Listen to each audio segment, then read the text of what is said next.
Hello, hello, hello. Welcome to another fantastic episode of Anarchy Among Friends Roundtable discussion. Before we get started, let me first remind you that we are covered by the BIPCOT No Government License, which allows for the use and reuse of this podcast by anyone and everyone except for governments and the bludges thereof. You can learn more about that at bipcot.org. That is BIPCOT.org. We're also protected by Brandenburg v. Ohio, 1969, which ruled that the government cannot punish inflammatory speech unless that speech is, quote, directed to inciting or producing imminent lawless action and is likely to incite or produce such action. Therefore, everything said here on Anarchy Among Friends Roundtable discussion is entirely, almost sometimes hypothetical in Minecraft. Probably hypothetical. In GTA. Yeah. We can neither confirm nor deny the hypotheticality of the statements made. This is for entertainment purposes only. That's what this is. It's informational education or informational entertainment. The fact that we always introduce it as fantastic episode seems like we're setting the bar awful high. Well, we are professionals, so yes, we're the epitome of professionalism around here. The epitome of professionalism. We gotta set the bar high. We gotta use words like fantastic in order to propagandize them, so that when we have a really bad episode, it still counts as fantastic, and then when we have a good episode, they're like, "Wow, that was exceptional." When was the last time we had a really good episode? I don't know. I mean, I'm sure sometime in the past few years we've had. I'm sure it was one of the ones that I missed. I'm sure there's something.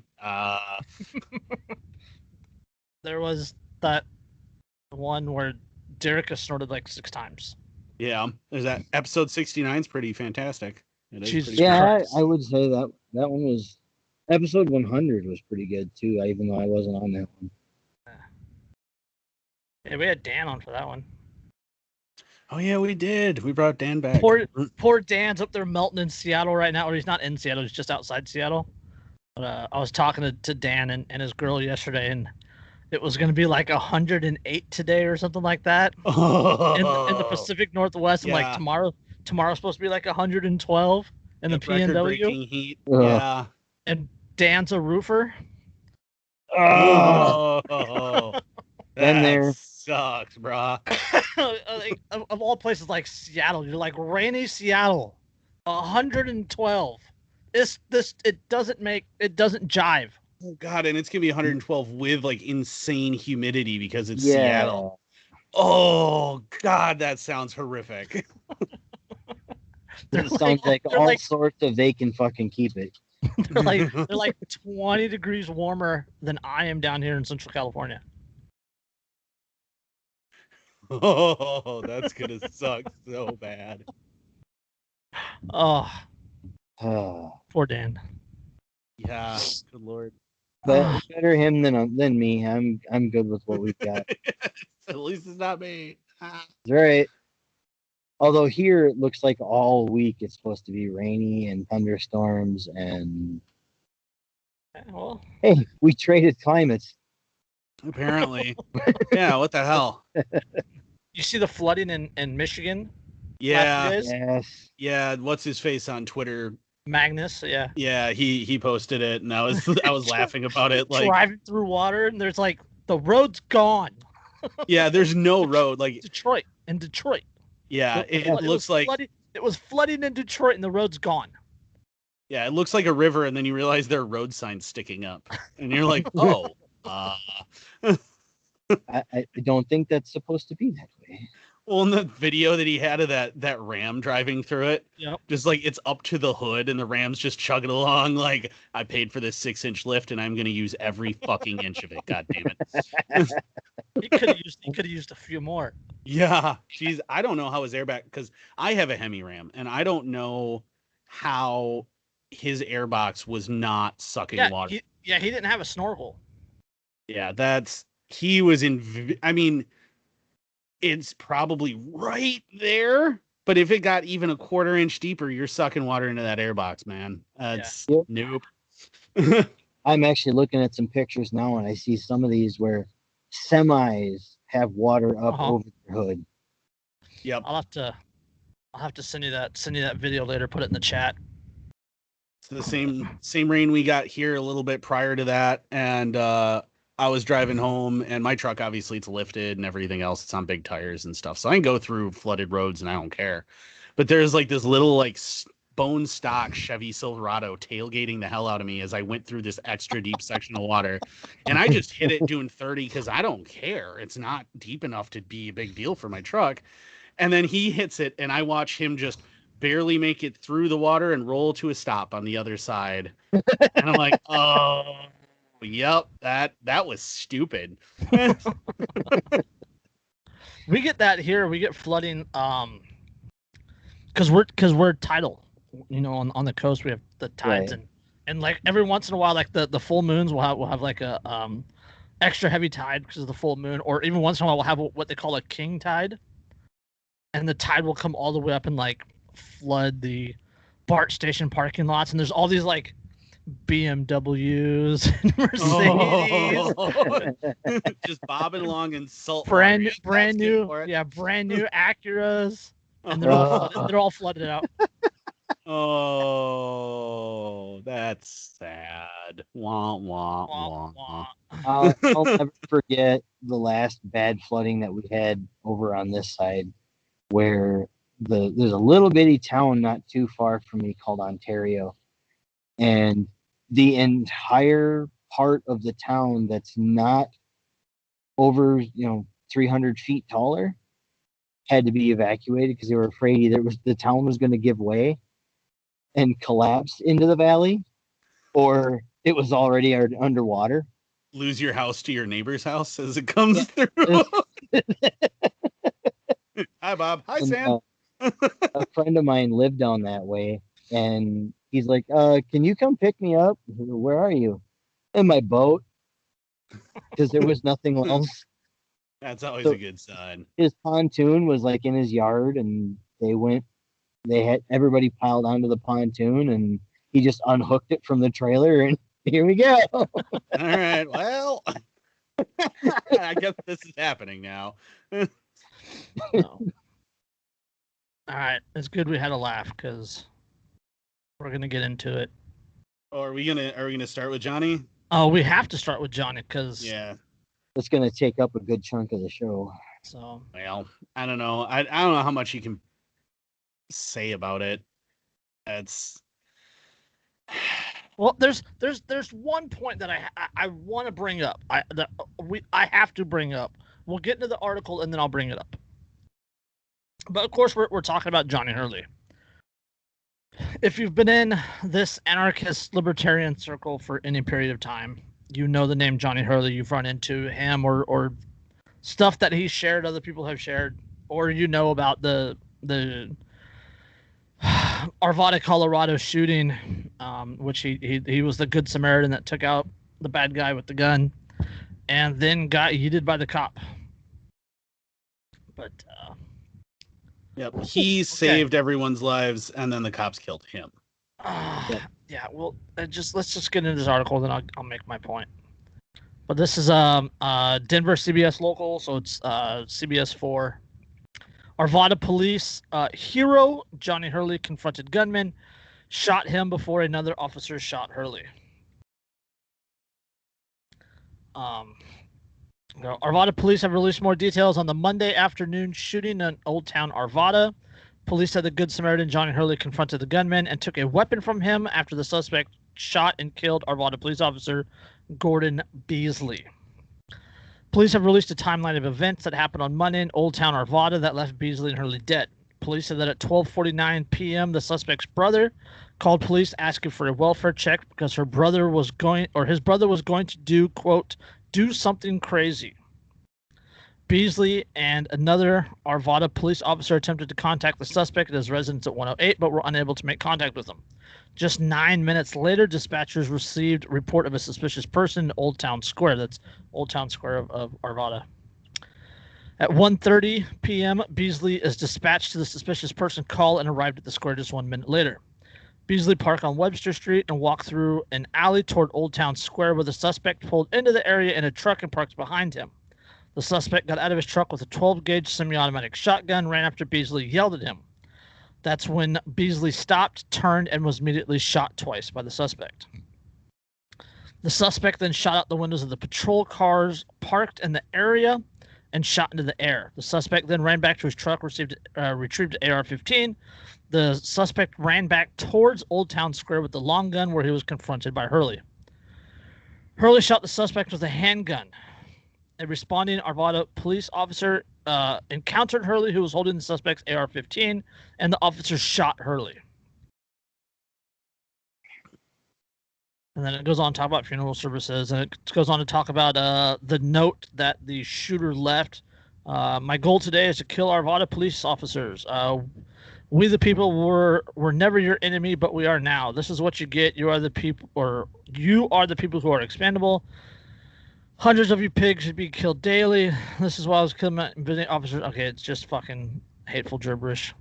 Police released a statement saying Mr. Hurley is a hero. He saved numerous lives, including civilians and other Arvada police officers. The Arvada Police Department understands and appreciates the public's interest in the events and the result of the tragic loss of Officer Gordon Beasley and the hero Johnny Hurley. We want to be clear that although the two deaths unfolded as part of the same incident, they are being investigated separately. Arvada PD views Mr. Hurley's actions as heroic. It is clear that he intervened in an active shooting that unfolded quickly in a busy commercial area in the middle of the day, and that he did so without hesitation. Mr. Hurley's actions certainly saved others from serious injury or death. Yeah, they did. Yeah. That dude was not going to go on a rampage, and he didn't care who he hit as long as he hit cops. Oh.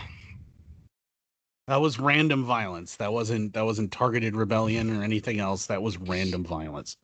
Yep. The point I wanted to make is that in similar situations where police encounter someone with a firearm, Brian Whitaker, Tamir Rice, John Crawford III, they always talk the Daniel Shaver thing. They always talk about how they yelled out, they ordered, drop the gun, drop the gun, drop the gun. The police make a very specific statement regarding that.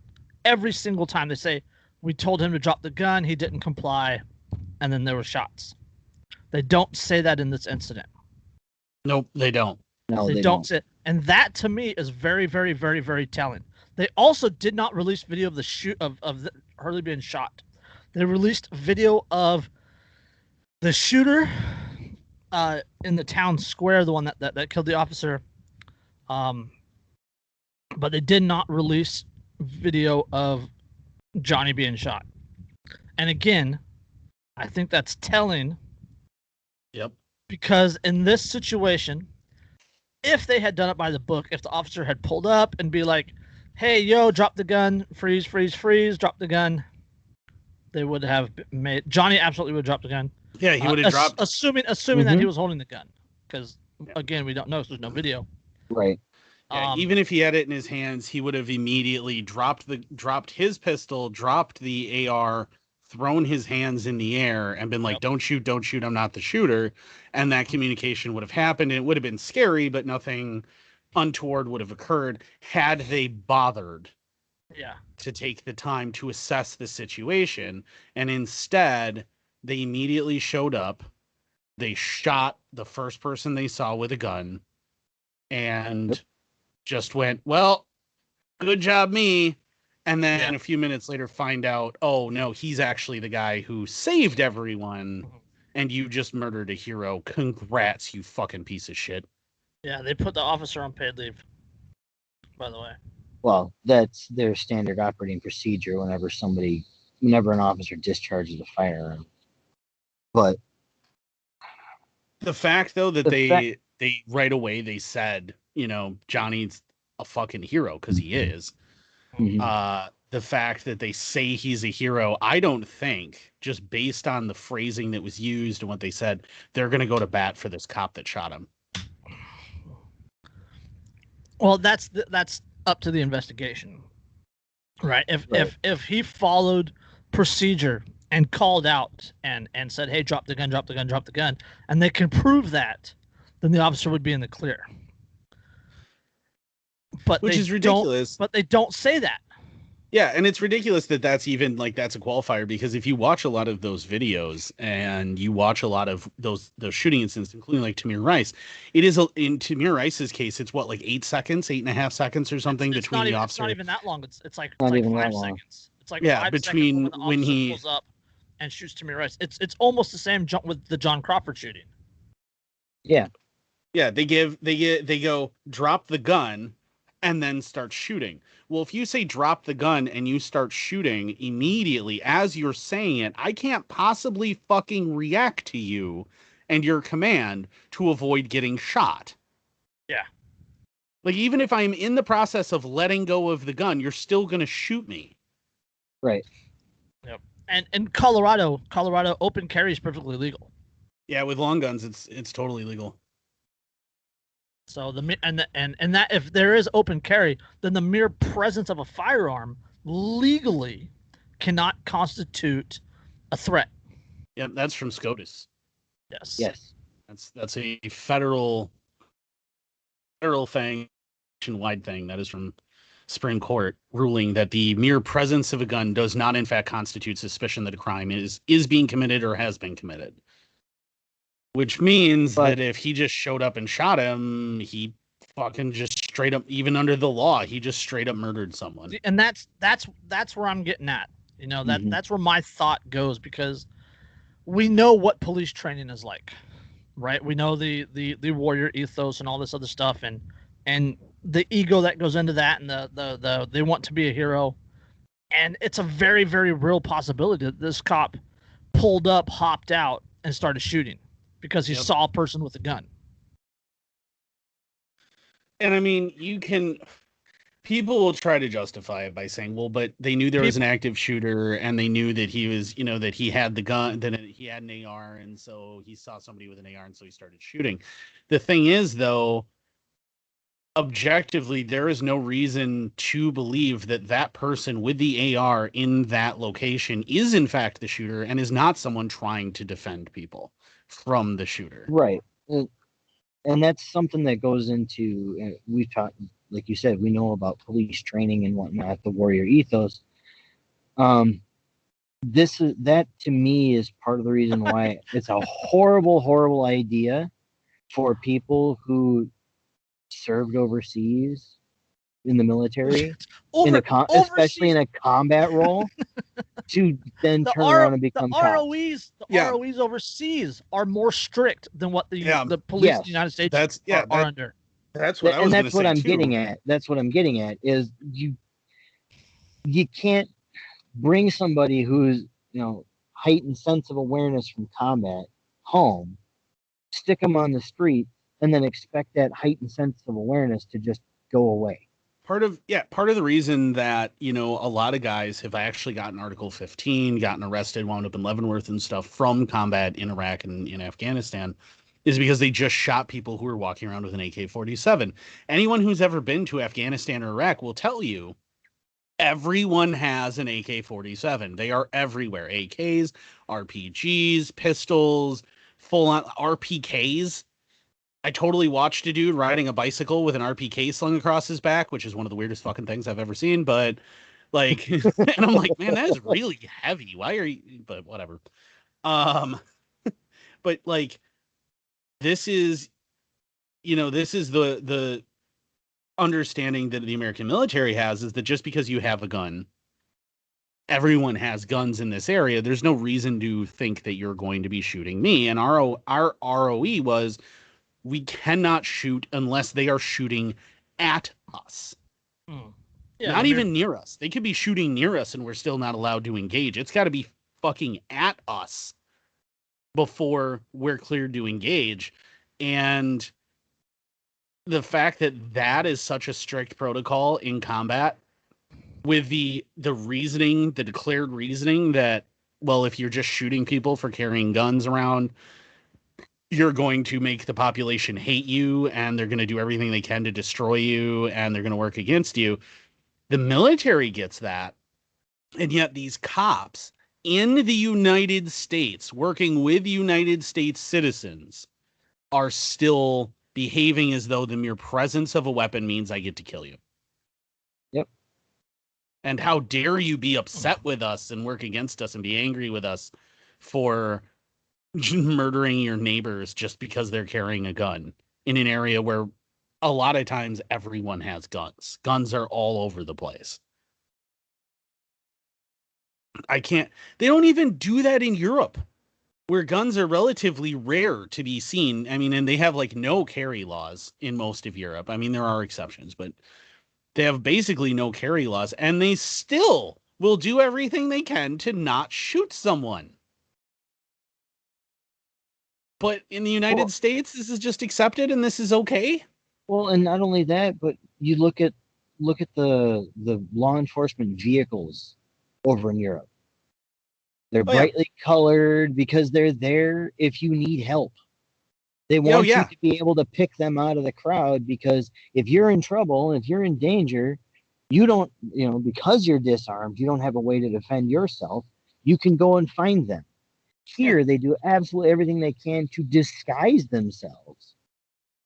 Here's another thing I want to pick up on. The police statement says that the responding Arvada police officer then encountered Hurley, who was holding the suspect's AR-15. Holding. He might have had it by the forend too. It doesn't say pointing. It doesn't say shouldering. It doesn't say in an aggressive manner. None of that. Just says holding the suspect's AR-15. And anyone who's ever disarmed anybody after shooting them, right, in a gunfight, when you pick up their weapon, you don't pick it up by the pistol grip, right? You just grab it by the forend and you're just carrying it because you have no intention of using that, and the threat is over.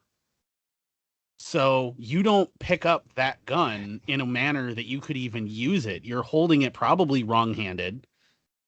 And by the forend, your hands are nowhere near anything that's going to make it go off. You are clearly not holding it in a threatening way at all, which is, I guarantee you, the way Johnny was holding that gun.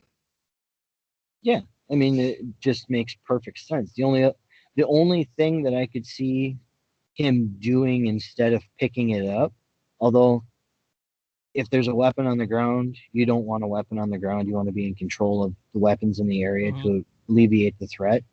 There's a chance that Johnny shot this guy and incapacitated him, right? And made him fall, whatever. And Johnny grabbed the gun to take it, away from the guy who might still be alive on the ground, dying. Right. Mm-hmm. Right. So. And I have been shot at by dead men. Mm-hmm. That is a thing that happens. Oh. So, I mean, what I was going to say is the only other thing he could have possibly done would have been to remove the weapon while it was still on the ground away from the individual. But if it's slung across them or whatever, I mean, the only way to do it, is, as we described, grab a hold of the weapon and relieve the incapacitated individual of it.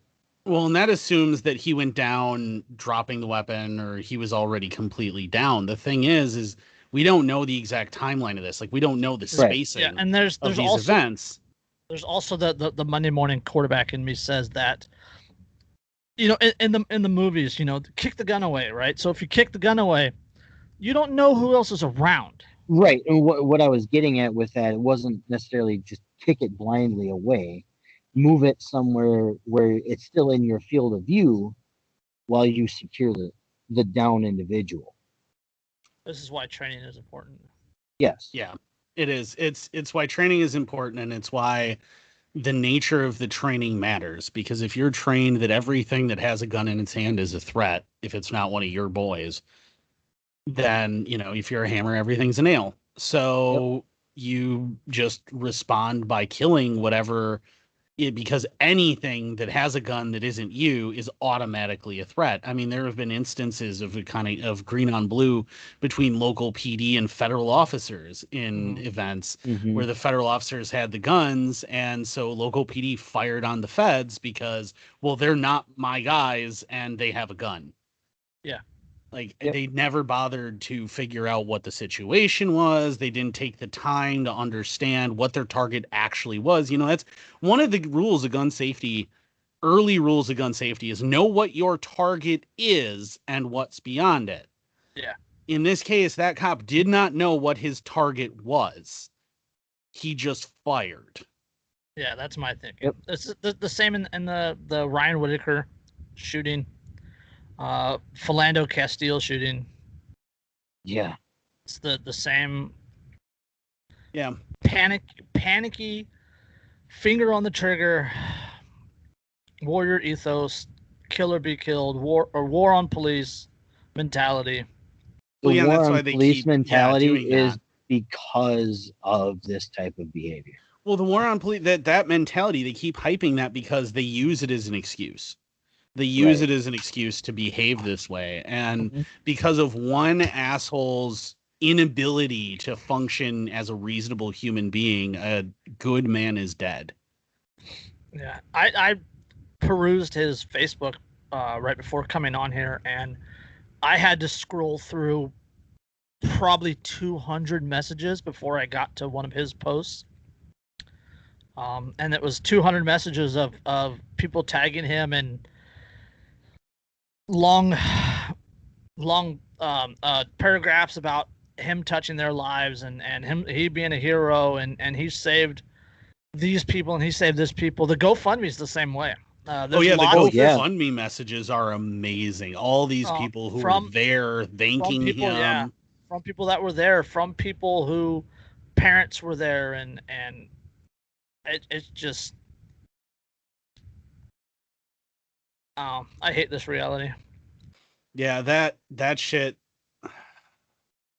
and you see those reactions, you see the reactions of the people who were there and how thankful they are for him, and how scared, how absolutely terrified they were. And then this fucking hero shows up and ends an active shooter situation all at once, very quickly, after only a single victim.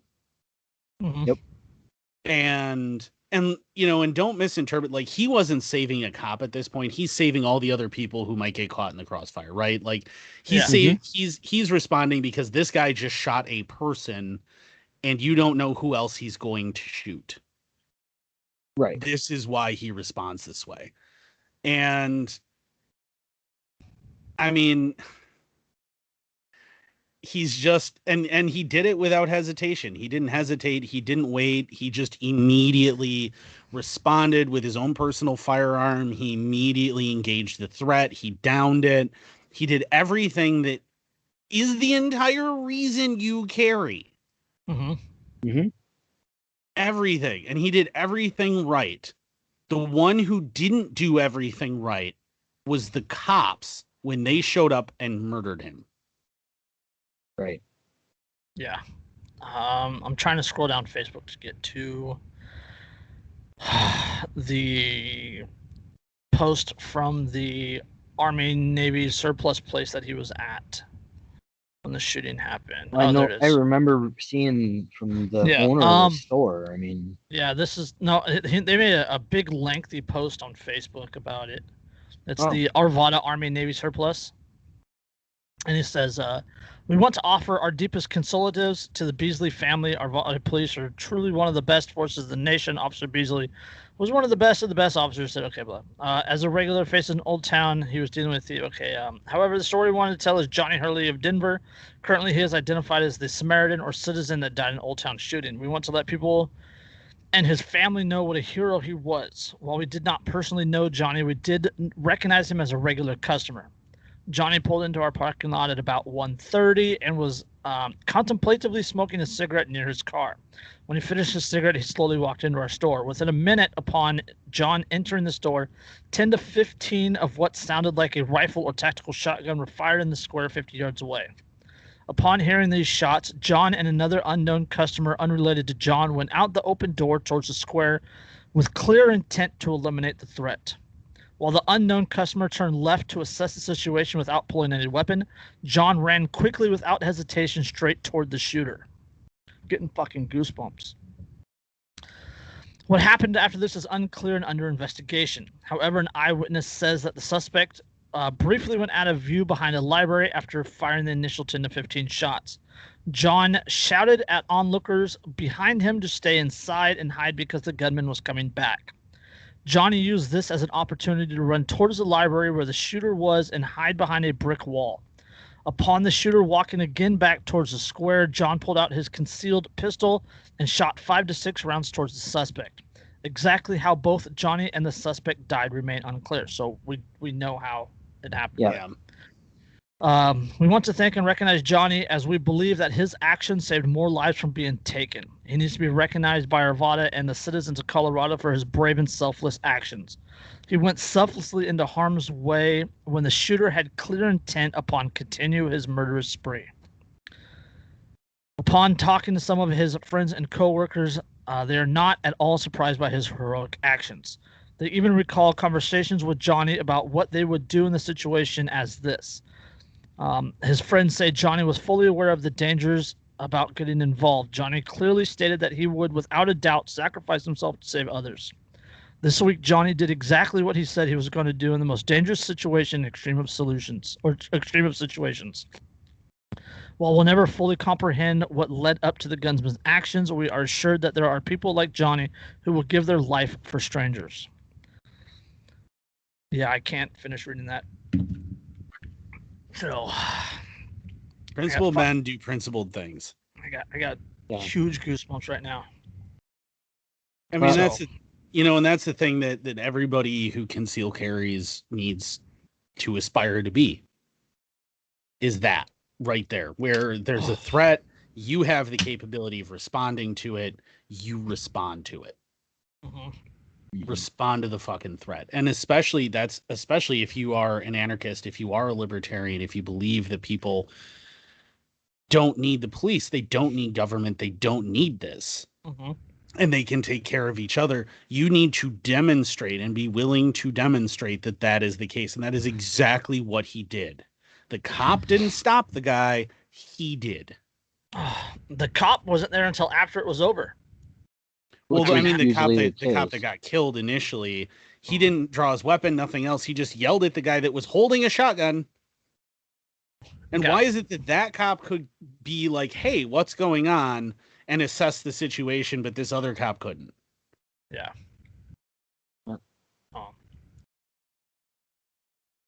Yes. Well, on that note, I'm not even going to try to throw a segue, and I know, Jason, you're sober, but Andrew, I think Johnny deserves a salute. Yep. We lost one of our own. I would love to see hashtag be like Johnny trending at some point. That would be awesome. That would be amazing. So, all right, let's move on to something else. Give me which direction are we going? I'd like something lighter hearted, I think, at this point. We need something light. Okay. All right. The Army might really build walking war machines. How could that go wrong? Yeah, I saw this article and I read through it and they're like, oh, well, there's no reason we can't. And I'm like, what?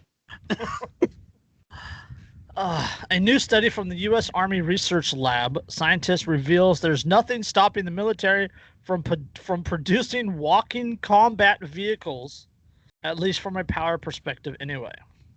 The research shows legs use essentially the same amount of power as wheels or tracks, so there's no disadvantage to using them. Fun fact, though, wheels and tracks are far more efficient. Yes. In the PLOS-1 study, scientists say that both artificial and biological locomotion systems, literally from 1 gram to 35-ton vehicles, have approximately the same power requirements to move a unit of mass over land. Animals or machines using legs, wheels, or tracks use the same amount of energy. And it shows a guy standing in front of a fucking RoboCop. Yeah, it's the ED-209 autonomous law enforcement robot.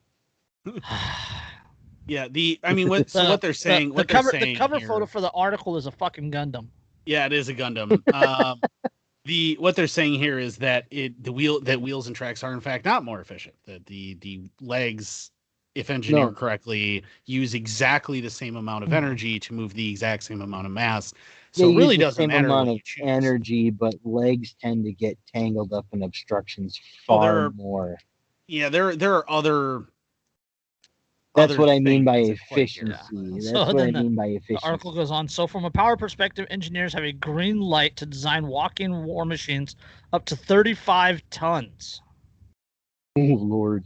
A combat robot walking on four legs like ED-209 from RoboCop or a robot from the Gundam universe will use about the exact same energy to get around as the M1A2 Abrams tank. Except that it presents a much larger target, and there are a lot of other considerations. But the other thing, though, is like, you know what we could do, though, if we were going to do this, is we could make them like autonomous and maybe like silver, like metallic looking and about human sized, maybe. I am a machine. I'm a learning computer. Combat vehicles with legs have the advantage over vehicles with tracks and wheels. A legged vehicle can travel down steep hills easier, for example, or pick the way through a field of boulders or other very rough terrain. Walkers also sit higher than conventional combat vehicles, giving the operator a better field of view. Yes, but it also presents a larger target, as Andrew stated. I mean, part of me that played Mech Warrior for years goes. They talk about the Star Wars AT-ATs. Yeah, and those were defeated by a bunch of fucking angry teddy bears. Okay, I just want to point out spicy Care Bears. Yeah, the spicy Care Bears with a bunch of fucking logs managed to take out those things. So I'm not entirely convinced that this is a good idea. And again, like, let's walking into the Helmand Providence in a fucking Gundam suit. That, I mean, it'd be. Well, I mean, isn't it basically saying the same thing as talking about like an Iron Man suit, some sort of high-tech prosthetic, essentially? No, well, they're talking about full-on mechs. They're about they're talking about mechs, not Iron Man suits. I know they are, but at the same time, you could apply the same theories and principles to something smaller and more compact than, an AT-AT, which is a quadrupedal, walking battle tank. Well, and there's the ATSTs too, that are the chicken walkers, and again, those are the ones that got destroyed by the spicy Care Bears. You're not gonna forget that phrase now. I'm not now. That's in my head. Yeah, that's stuck forever. But like, really, like, are we really talking about? We're talking about mechs, man. We're talking about building mechs, and scientists are like, well, there's no reason we can't. It's you're a scientist. They're talking about building mechs. The same time they're talking about autonomizing weapons. See where this? Yay, Skynet! I mean, I know that I'm hoping to become John Connor. I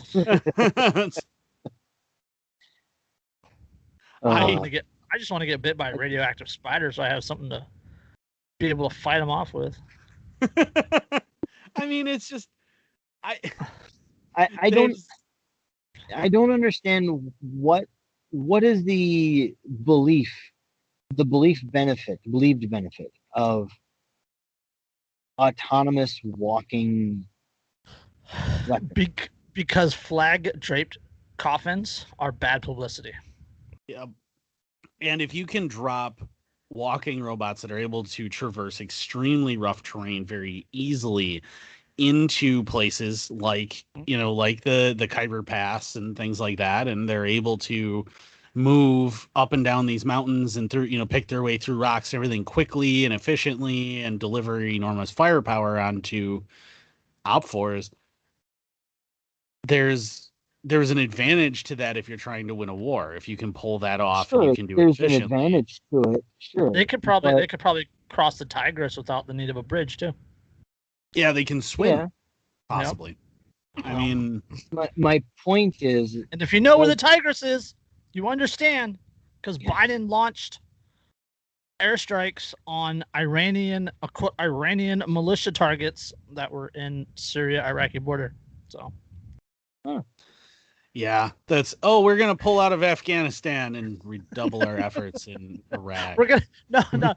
The new one is they're going to withdraw the majority of troops. So they're not withdrawing from Afghanistan. They're leaving 650 in country. And that's not including the PMCs. So it's basically they're just gonna leave special forces there because that's what they do. Yeah. Hey, none of the rest of us wants anything to do with this. You guys, you go die. Bye. Special forces and PMCs. Yeah, that's what it'll become. Oh Jesus, and didn't we call that when Biden announced that, and every one of us was like, that's what we said. That's what we said when Trump announced it.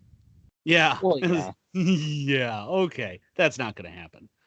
We'll believe it when we see it there, Scooter. Yeah, and we're never going to leave Afghanistan ever. But you see, now going back to what I was saying, though, sure, from the perspective of bodies, plague draped coffins are bad press, yada yada yada. Okay, then why don't we just rethink our policy on war just a little bit? Because the military-industrial complex is a $1 trillion a year industry.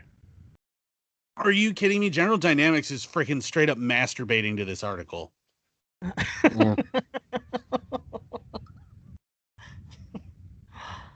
Yeah, they're looking at this and going, "Oh my God, yes!" Not wrong. No, it's not a good idea. No, autonomous weapons are never a good idea. As always, when it comes to new military technology, there are literally hundreds of sci-fi movies and books to tell you why this is a bad idea. I mean, think about like sci-fi fiction and stuff. Is there a single one where the good guys have mechs? No. What? Wait. Pacific Rim. Yeah, okay, but I mean, we don't really know the motivation. We do have that alien stuff going on right now. Get away from her, you bitch! Well, and I believe in the Matrix. Was it the third one? Oh yeah, they did. Okay, I'll give you that. Yeah. Okay, so there's a couple of examples of like single-use mechs being used in films by good guys. The I don't know about Pacific Rim always just like struck me as kind of idiotic because I'm like, or you could just use missiles, like you actually would. Like, think about every significant military technology advancement since ever. One place comes up with it, somebody else has to come up with something to counter it, and it's punch counter punch all the way through. Right now, what's the biggest punch counter punch in the world? Nuclear deterrence. What the hell are they hoping to accomplish with this when you have major world powers with massive nuclear arsenals? They go, we can't compete with this on a 1-to-1 basis, so nuke them. No, U.S. is not going to use nukes. I mean, they're saving those for the domestic. The U.S. They're saving those for the domestic AR user. Yeah, they're just saving it for the domestic people, and they're just gonna nuke themselves. Like, oh, Russia, you're not gonna nuke us? Well, watch this. I'll nuke myself. I'm crazy. For $50, I'll punch myself in the face. Watch it. I love that meme. I love that meme that was in response to Biden's comments about the nuclear weapons and the F-15s, where it's like we're literally fucking neighbors. We're literally fucking neighbors. Yeah. If you drop a nuke on me, you are nuking yourself, you dumb shit.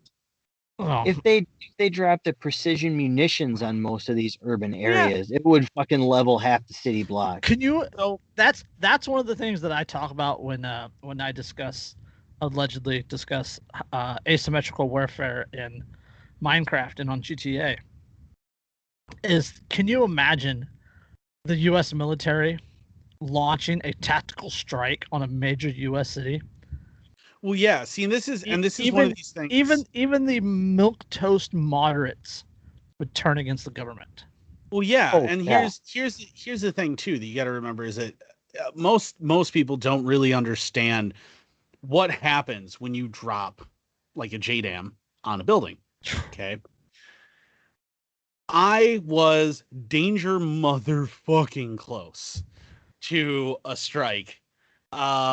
I actually feel really bad. I grabbed our idiot translator was standing there staring at it as it happened, and I grabbed him, threw him under me, and when I landed on him, I actually broke his ribs. But he's alive. Saved his I life. mean, he's alive, but I felt bad that I broke his ribs. But we are a half mile away from this building. Yeah. Mm-hmm. And that is danger motherfucking close to a 2,000-pound JDAM. The entire building, the bomb disappears into the building. The entire building lifts into the air and then flies apart. And chunks of concrete the size of a fucking Volkswagen Beetle are sailing through the air a half mile away. Yeah. After this detonation. Danger close is actually a really long distance when you're talking about explosions because things sail through the air. It's not the deadliness of the explosion at that range. It is what the explosion is throwing through the air. If you fire a bomb in a major city on a domestic terrorist target, the explosion is going to throw chunks into the surrounding homes. The explosion itself, if it's a house, the explosion itself is going to remove a city block. Yeah, is going to destroy multiple homes. It's going to kill a bunch of people. You're going to have shrapnel all over the place, and it's going to kill a bunch of people. It's going to destroy a bunch of property. Like, there is a reason why, cities that have a bunch of combat wind up looking the way they do, where they're just all rubble and there's nothing livable, and that's what happens. So, like, the idea that you're, oh, well, I have F-15s. Well, good for you. You can't use them. Ha.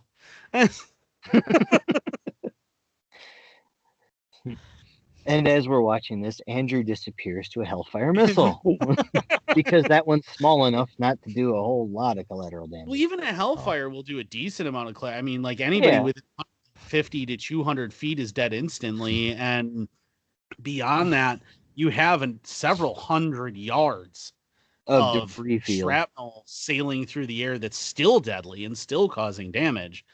I mean, that's even about that is that's not about the right. If you're using explosives to target domestic terrorists, no. That's the long and short of it. Just no. So, all right. Let's move on. Let's I want to cover this one article because we're all dads here, so this is out of North Carolina. This is a fucked up article, but should sperm donor owe child support? Ruling will be in North Carolina, but the Virginia law will apply. Which is good for the donor. Donor. Because you read the article, so you already know. Yeah. So Virginia, as the state's venerable motto tells us, is for lovers. Fortunately for Anthony A.J. Garlitz, it's an accommodating place for sperm donors too, because he crossed the Virginia state line a decade ago to supply a key ingredient in helping a friend get pregnant. Garlett appears to have avoided being branded a, quote, deadbeat dad by the state of North Carolina and won't have to pay almost $14,000 in child support, according to a new ruling by the North Carolina Court of Appeals. Right, so you're following me on that one so far, right? Okay. Yep. In an odd how do you do, North Carolina's second highest court said Virginia laws, which treat sperm donors as different legal entities than fathers, govern the case. Well, I mean, if you're talking about, if you're not talking about an intentional act of sex, it gets even more complicated. It gets more convoluted. It gets so convoluted. North Carolina it gets better. Yeah, North Carolina statutes, on the other hand, do not draw legal distinctions between biologically fathering a child and qualifying as a child's actual father. In fact, the law says nothing at all. Quote, North Carolina has simply not addressed the issue of assisted conception, even though it's been around for a quarter of a century. That's according to Mitch Stiers, a member of Garlett's North Carolina defense team. Don't donate sperm in North Carolina is the moral of that story. The case, as well as a child now living in California, have been more than a decade in the making. Okay, so this is where it starts to get into and what happened. In 2010, according to court records, Garlett's became friends with Erica Glenn, such good friends that when Glenn and her partner wanted to start a family, they asked Garlett's to provide the sperm. He agreed. Garlett lived in Virginia, and that's where the artificial insemination and conception occurred. It's also where the child was born in December 2011, according to the case records. Glenn, that's the woman that had the child, was the only parent listed on the Virginia birth certificate. In late 2012, Garlett's joined Glenn and her partner in a Virginia courtroom to, quote, voluntarily sign over his parental rights so the Virginia couple could formally adopt the child. Which all seems simple enough, but then Glenn moved to California in 2004 and at some point began receiving financial aid from her new state. To qualify for the help, according to Stiers, Glenn first had to provide the name of the father's child. California passed that information along to North Carolina. What started as a private and deeply personal agreement among friends was about to become a public dispute. So By now, he actually went to court and signed off on any parental right whatsoever. That way there would be a legal adoption. In Virginia. Yes. Yep. So there's already no legal claim that he could ever lay on this child, even if he wanted. Yes. Okay. And because it's Californistan. Yes. But by now, Garrett's was living in Norlena, about an hour north of Durham and just south of the Virginia line. In March 2019, the Warren County, that's North Carolina, Department of Social Services, took Garlett's to court, alleging in a complaint officially filed in Glenn's behalf that he owed a significant amount of overdue child support, $13,643 in all. And according to Stiers, who is Garlett's lawyer, Glenn, that's the mom, did not initiate the action. So this is the state initiating money on the child's behalf. Yeah, most states. So most states, anyone who doesn't know, most states, if the mother of a child is going to file for state benefits, like say food stamps or WIC or whatever, if they're going to file for those, they have to ask the state to go after the father for child support. The absentee parent, yeah. Yeah, well, not even absentee. No. Like in Wisconsin, you can literally be living together still and simply not married, and you have to go after the man who is living with you and helping you pay bills for child support. So, all right. The DSS, that is the Department of Social Services, complaint went before Warren County District Judge Adam Keith last July. A legal border war quickly surfaced. Stiers, this is the lawyer, argued that since all the key moments in the case, inception, conception, and birth, had occurred in Virginia, that those laws should apply. In Virginia, a sperm donor is not considered a parent unless he is the spouse of the woman being impregnated. Thus, Stiers argued Garlett's did not owe any child support. Yep. Not surprising, the attorney for the DSS thought differently. What a shock. Saying Keith, as a North Carolina judge, had no obligation to follow Virginia law. Because the child support legal action against Garlett's had been launched in North Carolina, the state's law should decide the case, the DSS attorney argued. And because North Carolina makes no special provisions for sperm donors, Garlett's was indeed the child's father and should pay up. Quote, the judge was sympathetic, more than sympathetic, Stiles told the Observer during a Friday phone interview. In the end, however, Keith ruled that the North Carolina law gave him no alternative. Garlett's sperm, Garlett's child. The judge ordered Garlett to pay the overdue $13,643 plus cover the cost of the child's medical insurance as well as another $50 a month in new child support. That was 2019. Last week, a 3-judge panel of the North Carolina Court of Appeals had its say in a unanimous opinion authored by Judge Darren Jackson of Wake County. The court ruled that Virginia law would indeed have the final word. In doing so, the court cited the legal doctrine of lex loci, Lexloci, which gives precedence to the law in place where the deal is signed or the transaction occurred. Yep. Lex loci is actually important to even my industry. So, I do short-term lending. In Minnesota, short-term lending is legal. Can't do it. In Wisconsin, it is. I have a bunch of customers who come over from Minnesota to Wisconsin to do the deal. Because of Lex Loci, if they sign the contract in Wisconsin, they are still bound to that contract and the laws that govern the lending in Wisconsin, even though they are a resident of Minnesota who crossed the border to come do the deal. Right.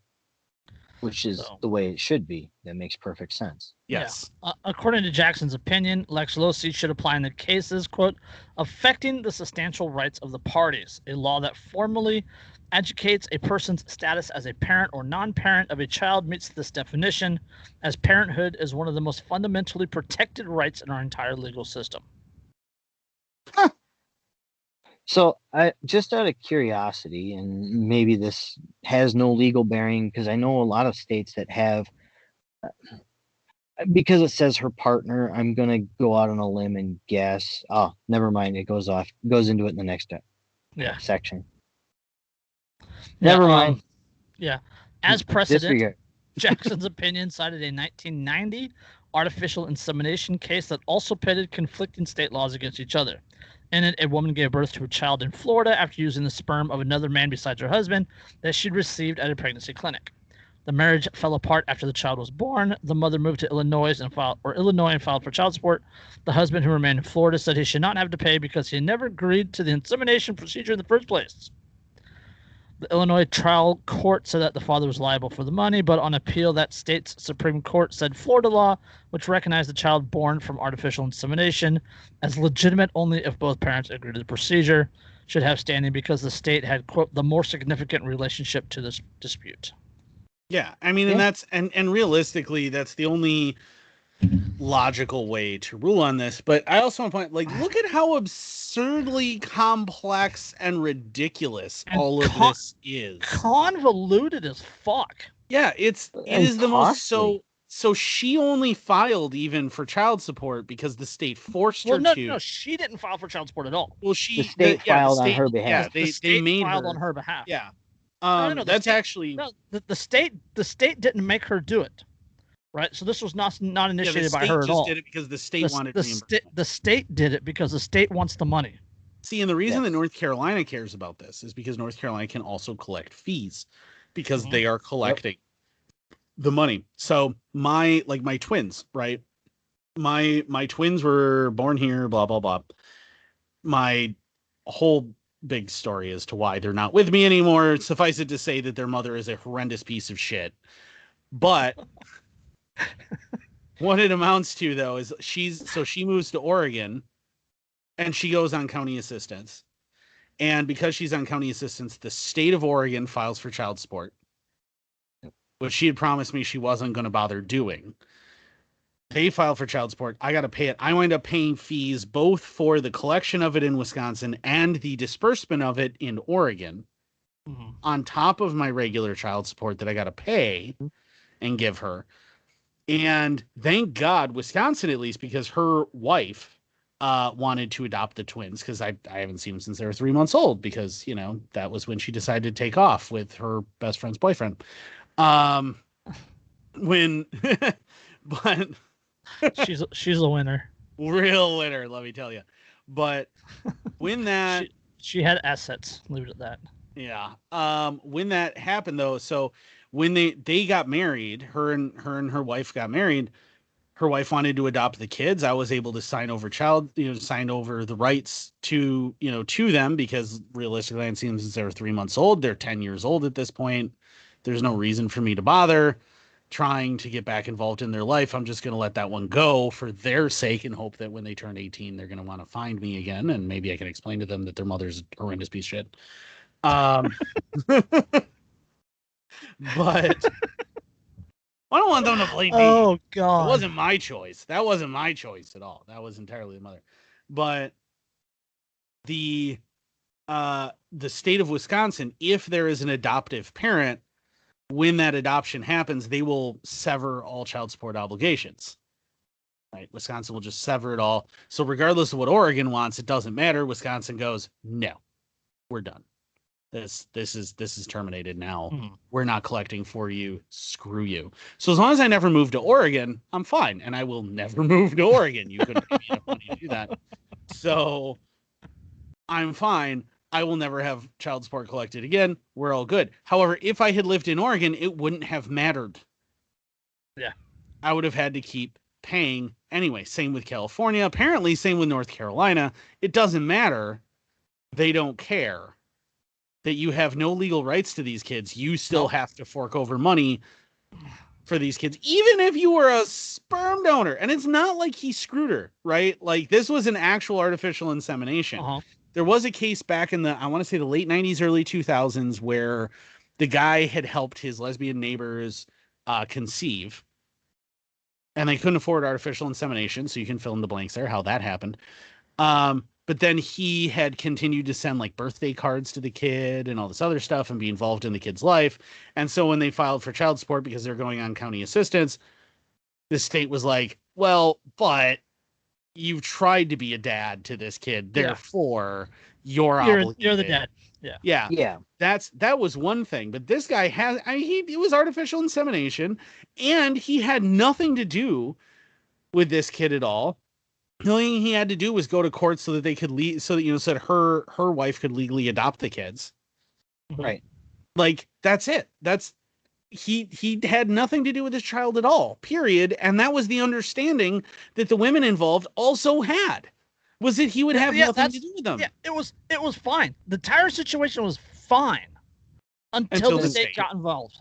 Yeah, until the state has to shove their fucking fingers in it and go, but we want, and that's the thing is, it's not about taking care of the kids. It's not about taking care of the women. Because it's about the state getting their cut. The kid was taken care of to that point. Right. Yeah. The kid was totally fine. It's about the state getting their cut of this transaction that occurred. That's what it was about. And nothing more. The state has no compassion. The state is incapable of compassion. This is about the state wanting money. Always. And nothing else. And the state will always want more. The state is uncompassionate. That sounds like a segue. Hey, look at that. To judge rejects New York City's ban on cops compressing suspects' diaphragms. We have a word for that. It's suffocation. Is this the one that you wanted a surprise reaction to? Oh, no. I'll do that one later. No, this one was listed. But yeah, it's compressing suspect. That's called suffocation. So the judge ruled against the state's ban on cops suffocating people. Okay. Recent years have seen a string of high-profile deaths brought on by police officers restricting people's breathing during arrest, leading some cities to reconsider cops' use of chokeholds and similar tactics. For instance, last summer, in the wake of the George Floyd's death, New York City passed a law banning police from, quote, restraining an individual in a manner that restricts the flow of air or blood Now, brown cow. Yeah, the arsonist has oddly shaped feet. Come on. New York City passed a law banning police from, quote, restraining an individual in a manner that restricts the flow of air or blood by compressing the windpipe or the corduroid arteries on each side of the neck, or sitting, kneeling, standing on the chest or back in a manner that compresses the diaphragm. That's a whole lot of legalese. a whole lot of legalese for saying don't fucking suffocate Yeah, people. don't choke people. But this is the problem with the state, right? This is the problem with state laws, is that they have to be this legalese. They have to be this specific, because if they're not this specific, and apparently even if they are this specific. Yeah, but New York City cops and their unions objected to the law, which made such actions a misdemeanor crime. Police unions sued over the law last August, saying it was too vague and had a, quote, chilling effect on their conduct.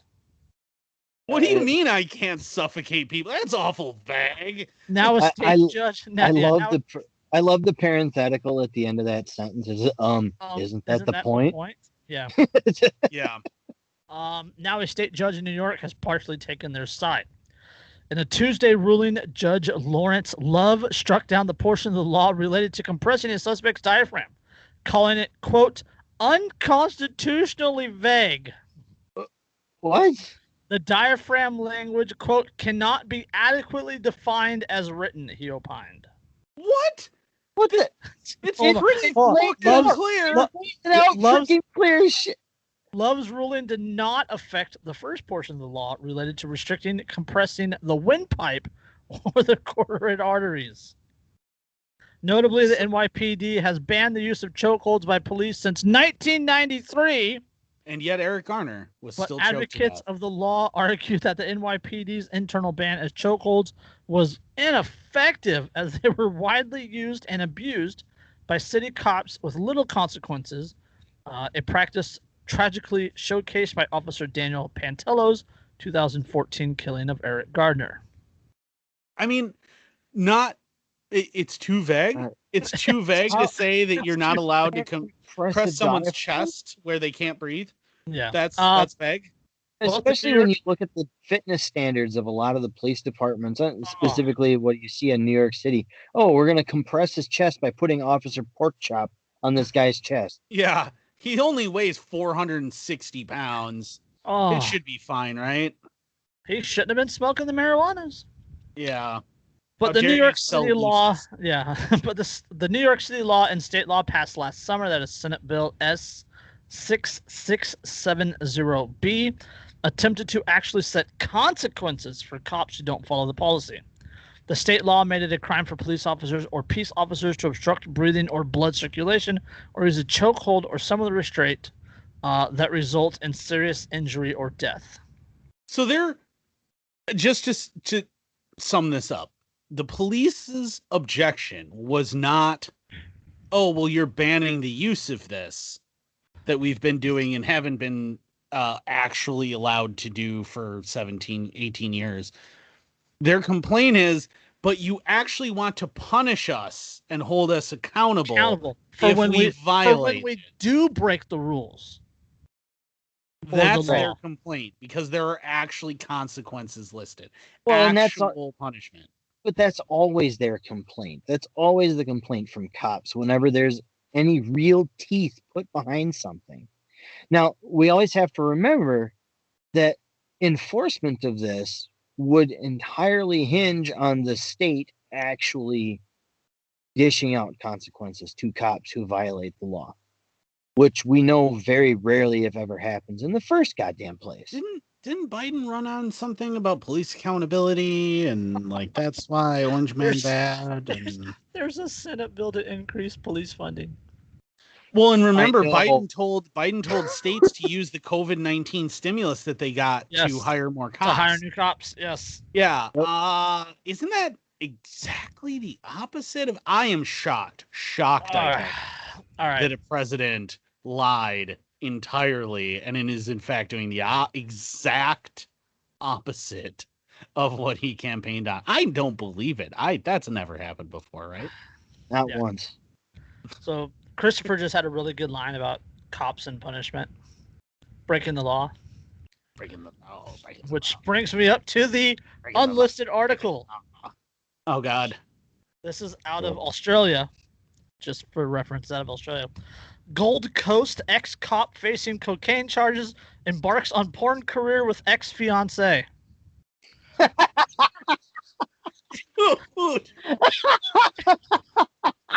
Is this the What year is this? Is this 1977? Well, I mean, I mean, okay. I'd watch them fuck. No, but it just What? this is so good, you guys. I'm just saying. So this is oh my God. yes. That is wow. A former Gold Coast police officer who is accused of snorting cocaine off a stripper's breast at a party has embarked on a porn career. This guy had to have been a grunt before he became a cop. He had to have been a grunt. How are you not a member of the American infantry? I don't understand.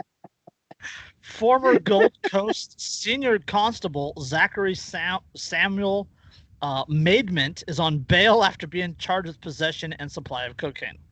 A court had previously heard the 29-year-old, along with his former police officer's ex-fiancee, Playboy cover girl, Tanya Hansen, were celebrating Mr. Maidment's birthday at the Star Casino on June 27, 2020. That is a hell of a fucking birthday, man. Like, dude.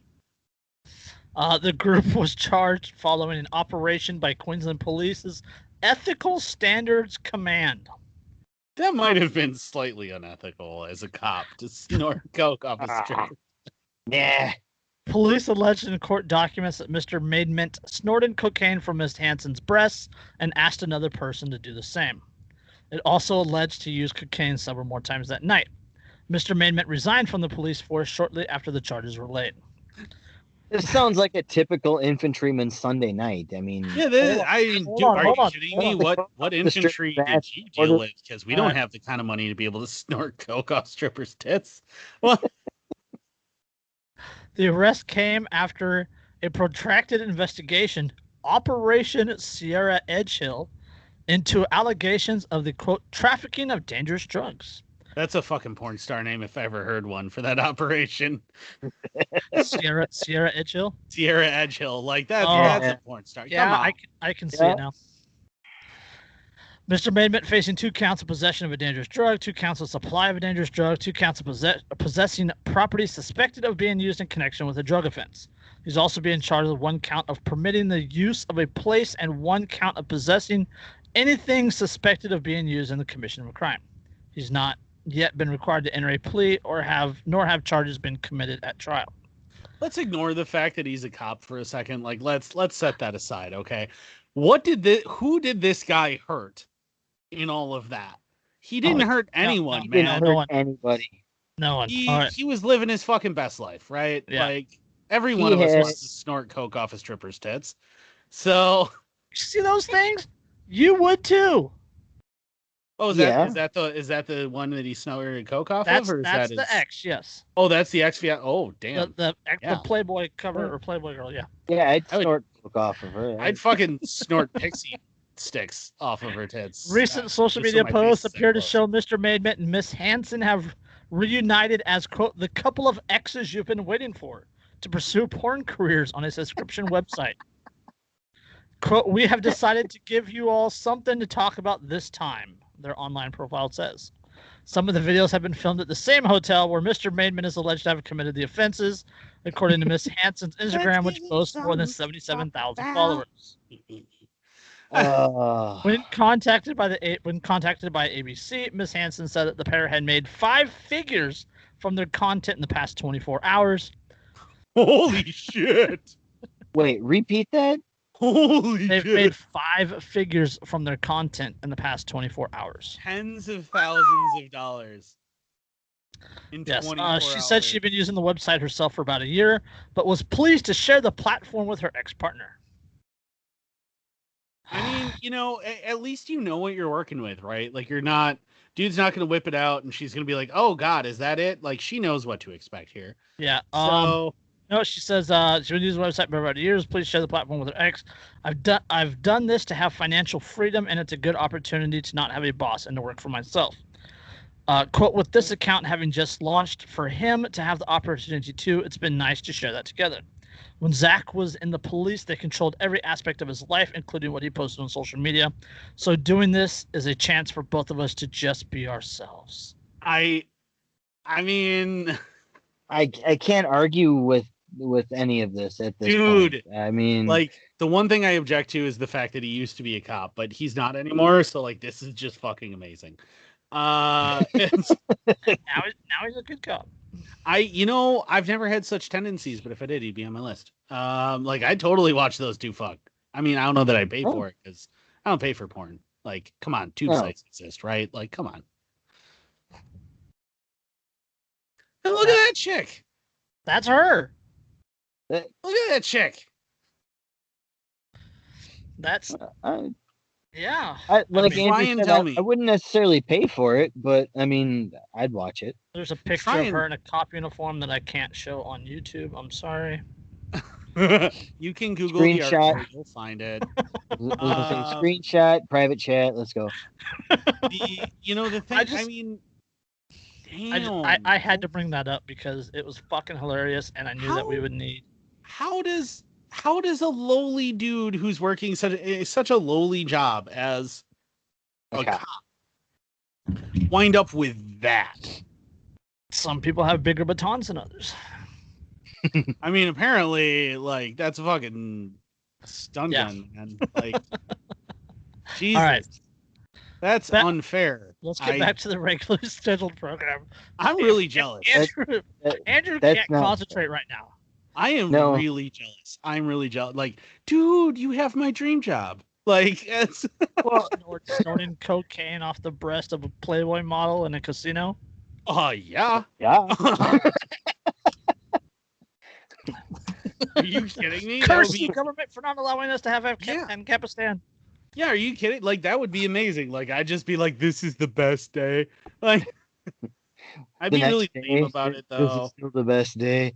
The problem is, I just like a party like that. Like, I'd be really lame about it, right? Because, like, since I got out of the army and everything, I went from ripped washboard abs, bench press of 450 to dad bod from hell. And, I'm like, Andrew does wear New Balance shoes. Can confirm. I don't wear I haven't done that, but I do wear loafers, so I guess that's just as bad. Worse. That's worse. I work in a professional environment. What do you want? It's it's gotta. For those listening, Andrew shaved.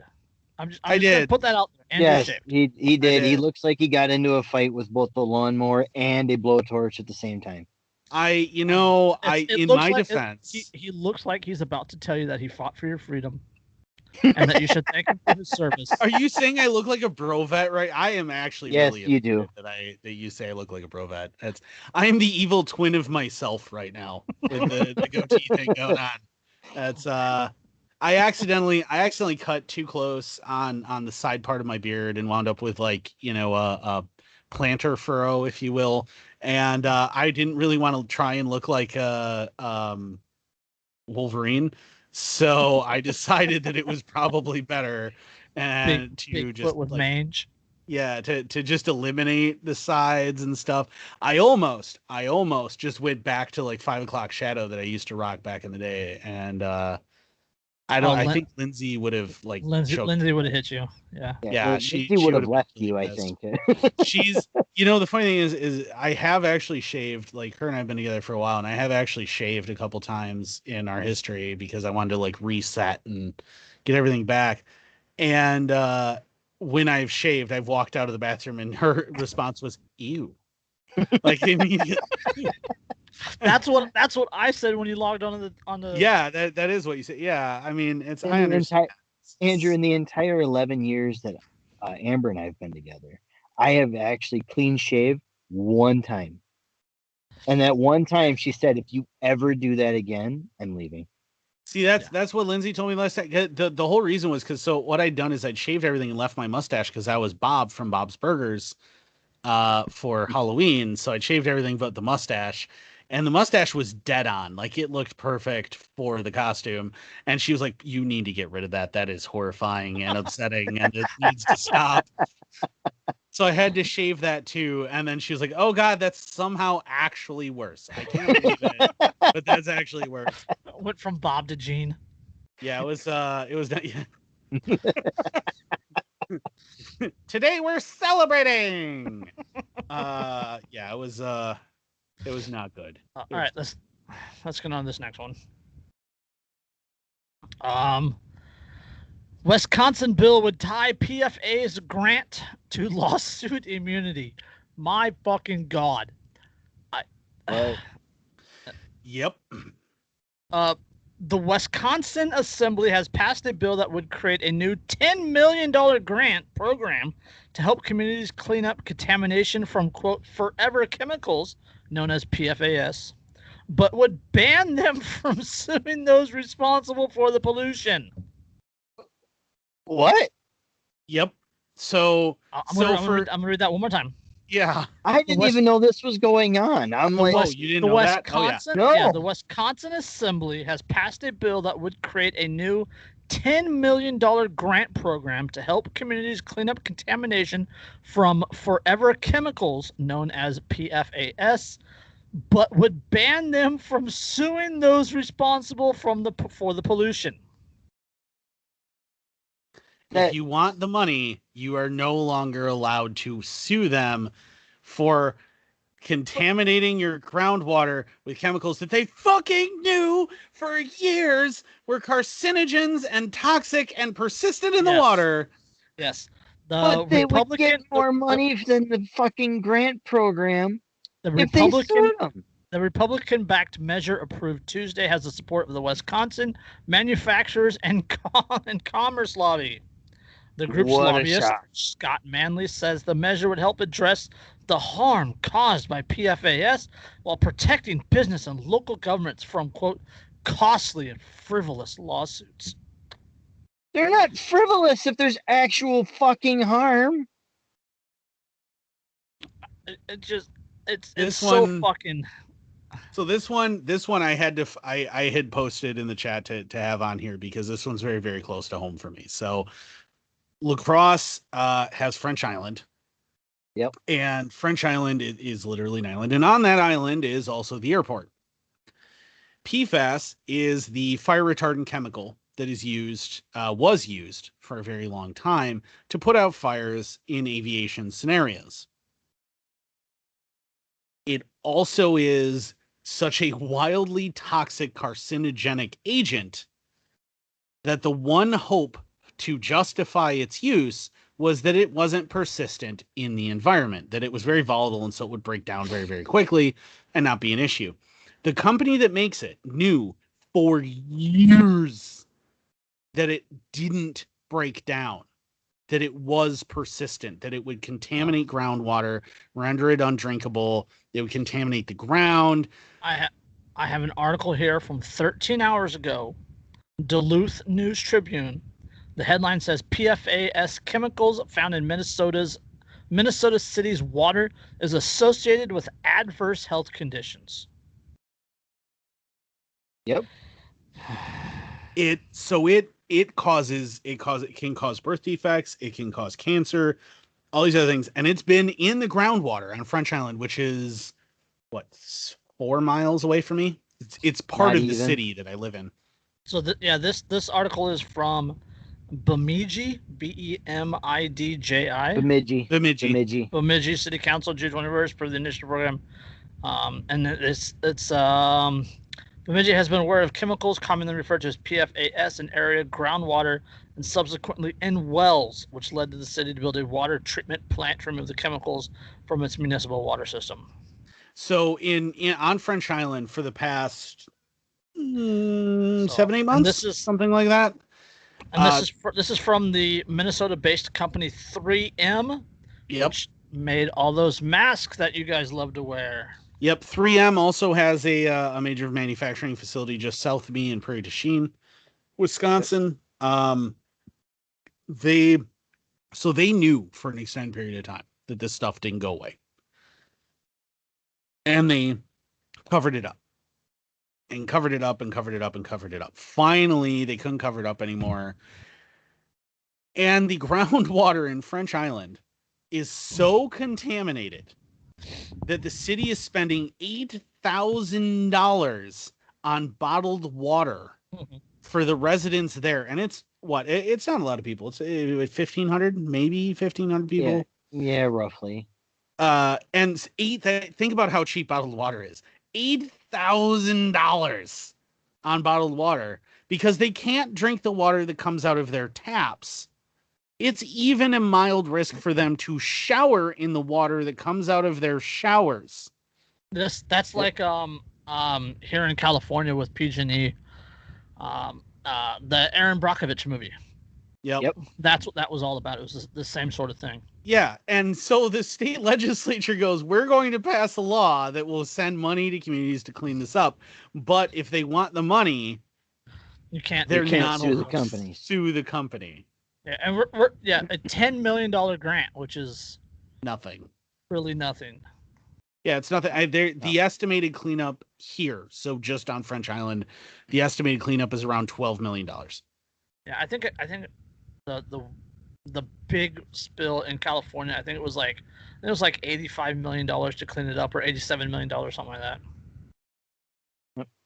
Which is fucking ridiculous. And keep in mind that this groundwater contamination largely across not just the airport here, but airports across Wisconsin isn't because of putting out fires from actual crashes. The contamination is from testing the fire suppression systems and doing drills. And that poisoned all these people, and they've already been harmed, right? They've been drinking this water for years. There are people who've been living on French Island for an extended period of time during all of this that are really badly poisoned by this. They're going to get cancer. It's not a question of if. They're already having adverse health effects, it says. Yeah, they're having adverse health effects. It's affecting their lungs. It's affecting their liver function. Don't worry, guys. The government has your back. Yeah, and the response is, well, if you want this money to help clean it up, you're not allowed to sue them. Oh, yeah. Are you kidding? In a free society, this wouldn't be a problem, right? You'd be able to sue the living fuck out of these people for this. But we got to have government to stand in the way of you suing the actual responsible parties while giving you a tiny pittance to try to clean it up. You're saying that government can't be trusted? Government can never be trusted. So you wouldn't feel comfortable if they said that the that the government removed the the Wuhan from their database? Oh, I fucking love this article so much. I didn't read it, but I saw the headline. Oh my God. Dude, prepare yourself. All right, everybody listening, prepare yourself. Hold on, it gets better. I can't. There was a paywall that popped up. Oh, do you want me to read it? Sure, you can read it. Okay, so details of the genetic makeup of some of the earliest samples of coronavirus in China were removed from an American database where they were initially stored at the request of Chinese researchers, U.S. officials confirmed, adding to concerns over secrecy surrounding the outbreak and its origins. The data, first submitted to the U.S.-based Sequence Read Archive in March 2020, were requested to be withdrawn by the same researcher 3 months later in June, the U.S. National Institutes of Health said in a statement Wednesday. The genetic sequence came from the Chinese city of Wuhan, where the COVID-19 outbreak was initially concentrated. The reason cited at the time for withdrawal was that the sequence information had been updated and was being submitted to another database, the agency said. The researcher asked that the data be removed to avoid version control issues, it said. Submitting investigators hold the rights to their data and can request withdrawal of the data, the agency said. NIH can't speculate on motive beyond the investigators' stated intentions. The disappearance of the genetic sequences from the database raises questions about what else from the Wuhan outbreak has been shielded, said American virologist Jesse Bloom, who publicized his discovery that they were missing earlier this week. Bloom, who subsequently recovered the information, said it didn't provide definitive details on where or how the virus originated.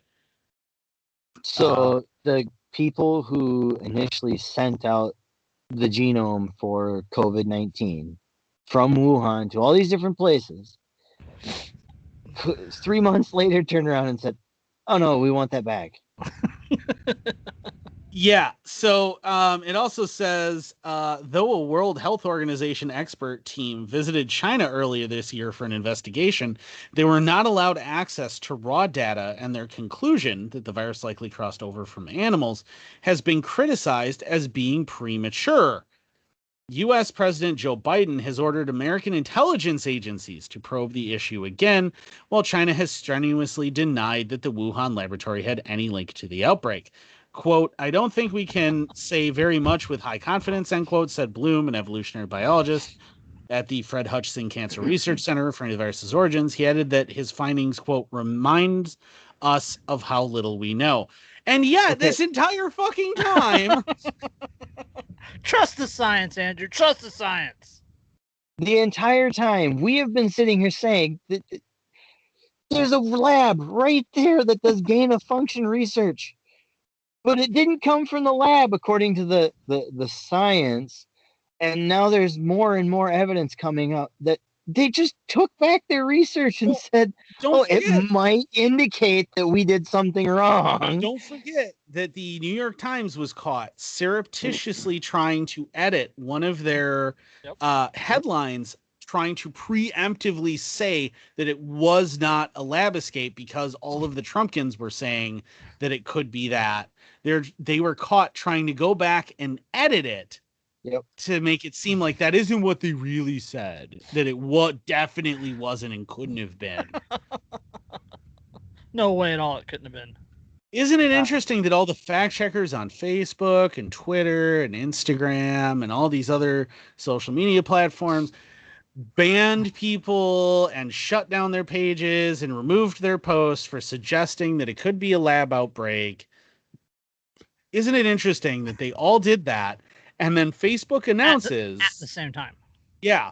At the same time. And then Facebook announces that they're no longer going to do that only after Biden says that the U.S. intel community has been ordered to continue to investigate that very possibility. And my response to it, I posted a thing, actually as part of what I think got me banned from Facebook, is I posted a thing that said, but don't they know that the fact checkers already said that this is false information and misleading?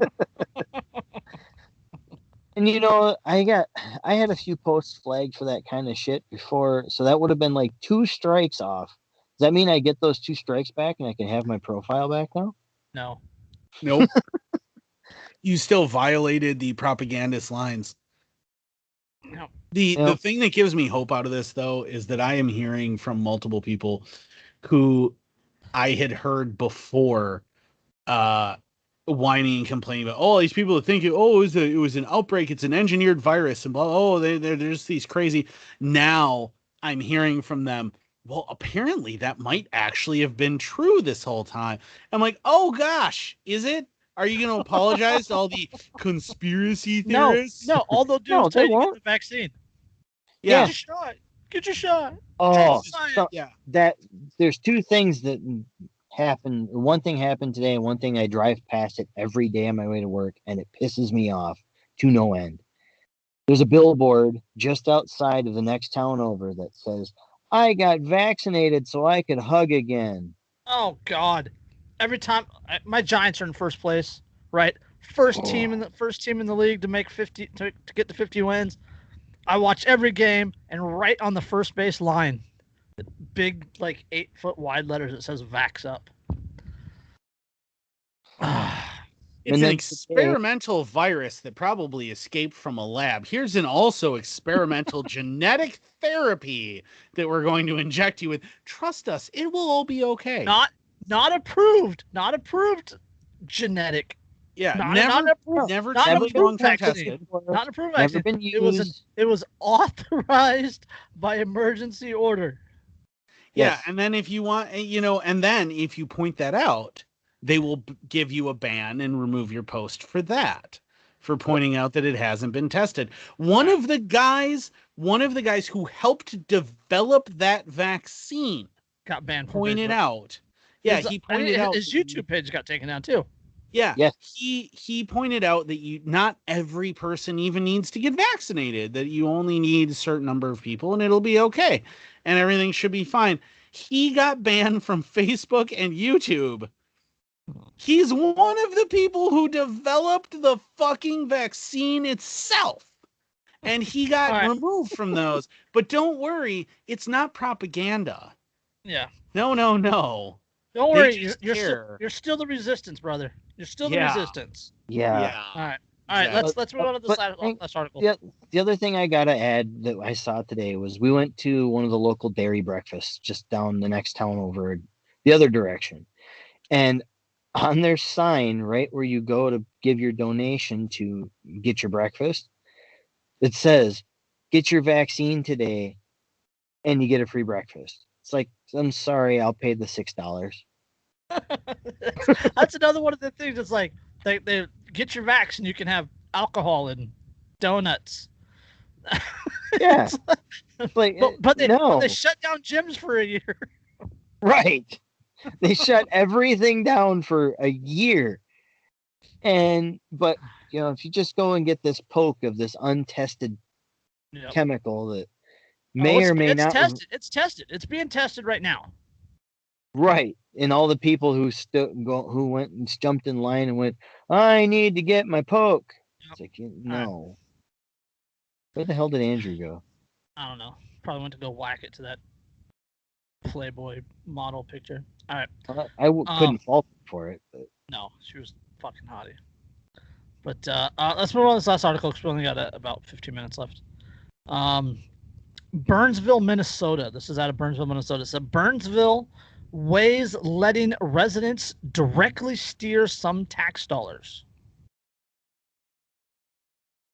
Right? That sounds like mob rule. Well, not directly. Property owners in Burnsville could get the power to earmark some of their tax dollars to individual city services, including police, fire, and parks. If the city council moves forward with the idea, Burnsville would be the first known city in the United States to implement this form of participatory budgeting, a city memo says.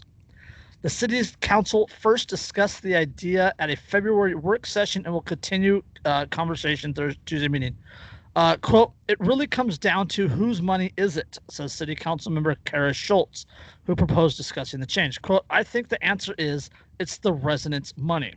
Well, she's right there. I am 110% on board with that. But it's we'll get to that.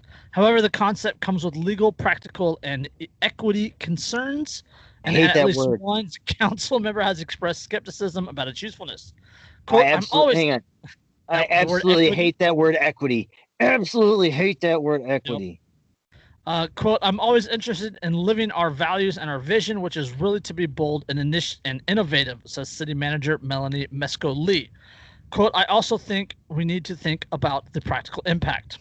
Schultz said the council isn't anywhere near nailing down details, but she's already received queries about it from other Minnesota cities.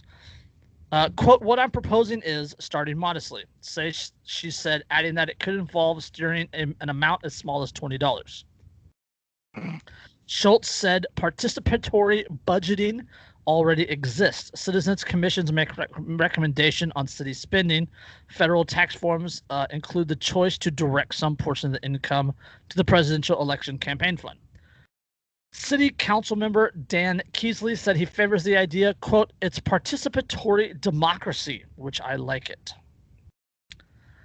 Though it would involve a small amount, he suggested $5 or $10 to start. It would be meaningful to taxpayers. He said he doesn't believe it will radically alter the city budget.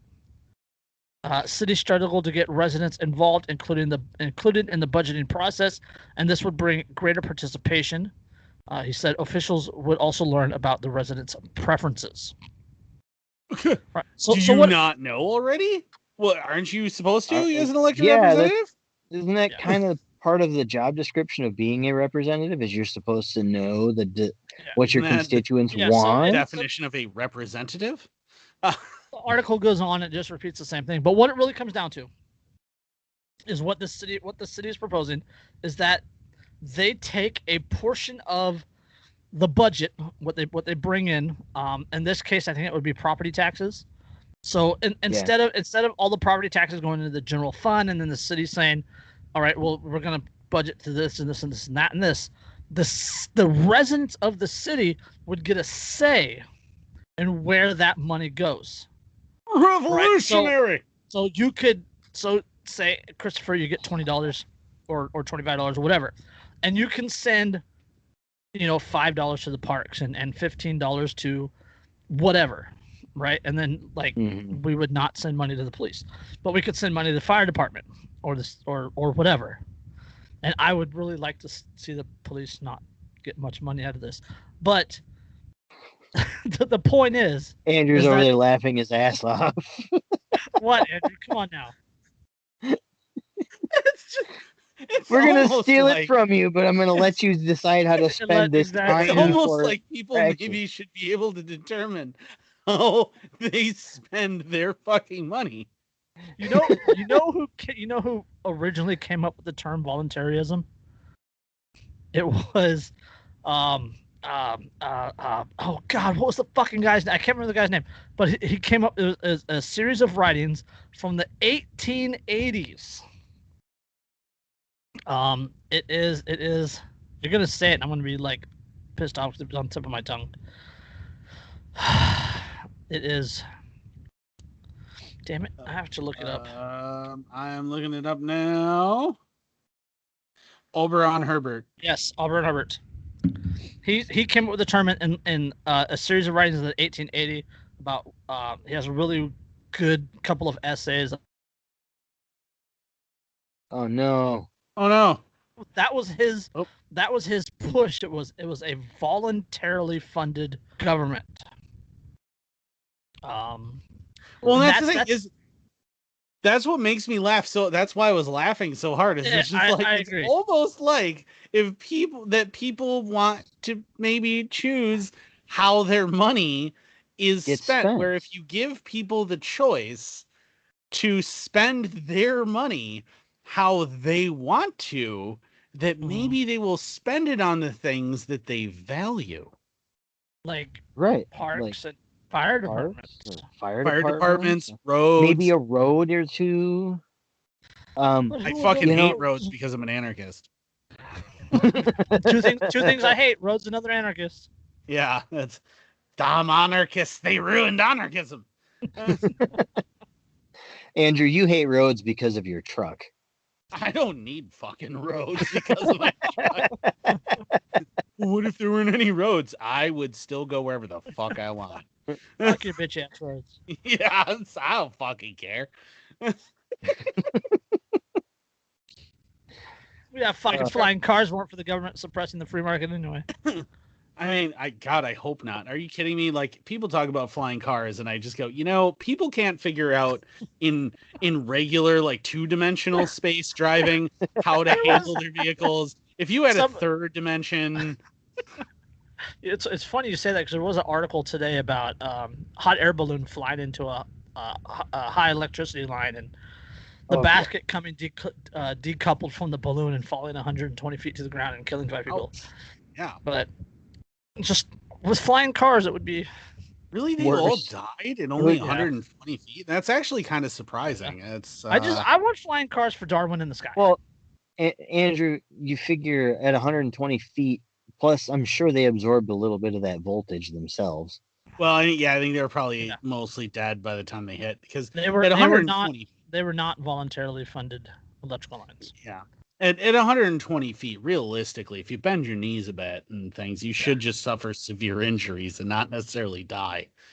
I mean, you're still going to be hurt. Like, you ain't walking away. It's still not going to feel good. Yeah, you ain't walking away from that shit. But you should be able to survive if you land right.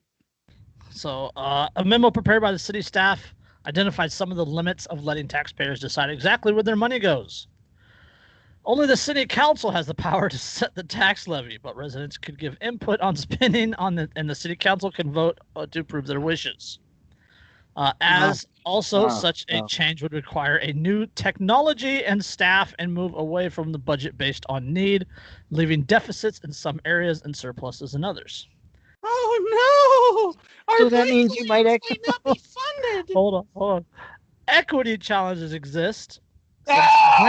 Since renters would not have a way to participate directly as it is limited to taxpayers. The way it should be.